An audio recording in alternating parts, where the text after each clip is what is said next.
Ed is still at work. But he began this series of panels about 32 years ago by setting this first diamond-shaped piece of wood onto this 4x8 sheet of oak plywood, glued, by the way, with Elmer's glue. Every single piece in this display, Ed cut all by himself, and there's something in excess of 1.5 million pieces that we're looking at. This is the first piece he set down here in the collar of Ed's vision of Jesus at this Last Supper. When Ed put that piece in place, he knew what was going to happen 4.5 feet to the right and 2 3/4 feet to the left. As Ed says, it's all about math. Ed does not draw. There are no drawings of any of the pieces in this display. This particular vision of the Last Supper is not a single moment in time.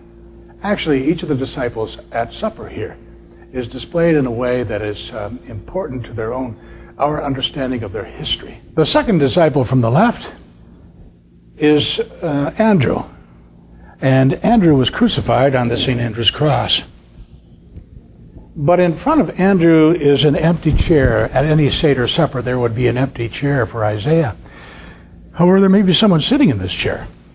This may well be the head and the crown of Isaiah, as opposed to the collar of Andrew. If you were to ask Ed about that, he'd say, "You decide." Ed will say, "You decide," often in this display, part of what Ed is doing in his work. Third from the left is Bartholomew. As you know, Bartholomew was skinned alive.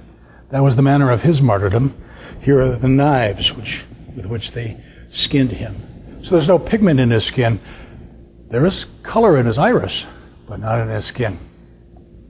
Fourth from the left, this is perhaps, in my view, the most interesting. This is Judas, facing the other way. You see his sack of coins hidden below the level of the table. But one of the things that is most interesting about this figure is the design in his robe. Your eye looks at this and says, I'm looking at hexagrams, but they fall apart. They don't quite come together. And when they fall apart, your eyes suggest, well, maybe I'm looking at cubes. And if I'm looking at a cube, which part of that cube is in the foreground, which is in the background? And your eye starts to play tricks on you, and the whole pattern dances. This is Ed's way of symbolizing chaos. Things fall apart. Judas had a purpose, and it was to make things fall apart. And she said she felt called to come up to this area, but didn't know why. She said that she did not have any family or friends here, and that she really struggled with why she was doing this. And she said she was concerned that her family and her children would think she was nuts because, again, she didn't have a reason for why she was doing this. She came up, got settled relatively fast because the house is fully furnished and whatever, so within the first week she was bored and asked if I knew of how she could volunteer her time. So I introduced her to a nun that I knew in Kalkaska, and they met for lunch, and the nun told her, "I think there's something you should see." And when they were done with their lunch, they went out to this abandoned schoolhouse, and they walked to the door, and my renter, Deb, said that this older man came to the door, and behind him are all these wood mosaic murals that tell the story of Christ, and she said, he looked up at me and smiled and said, "Oh, it's you. The Father said you'd be coming." And she said the hair on the back of her neck just stood straight up. And he then gave her a tour of the schoolhouse and all his work. And then when they were done, he handed her the keys and said, "My job's done. I'm ready to go home." And he said, "You need to find a home for these panels." Our church recently partnered with the Nehemiah Project, which is a local homeless shelter. Ed's homeless. Was homeless. Some of the homeless residents of that shelter have been in and met Ed. Another way to connect, another way to offer hope. Our church has had Bible study groups here. There's no better place to talk about your faith, ask the questions about your faith, admit that you're struggling than in this place. It's not a church. but we've defined it as a holy place because God is present everywhere.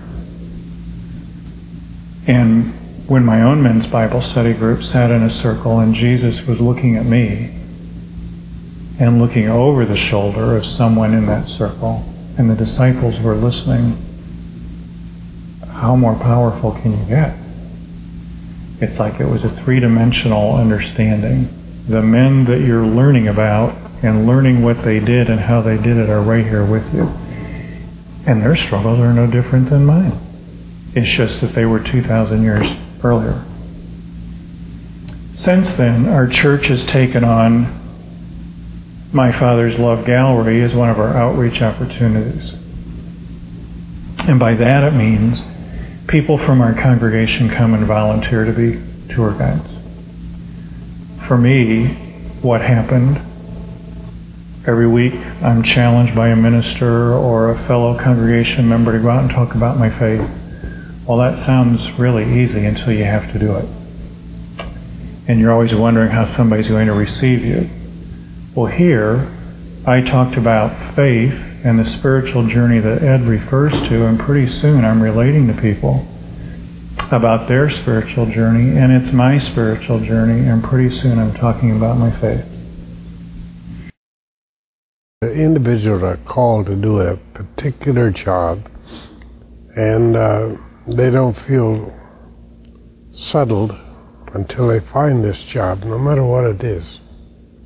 And it's all necessary, valuable, but there's a feeling that comes over you that this is it. This is what I want to trade my life in. And actually that's what happened here. I traded my life to do this type of work, and I still want to continue. Yeah, isn't that going to be wonderful when we sit down and individually say, well done? Yeah. If it's at all possible, I want to hear those words. Then the rest of it would be worthwhile.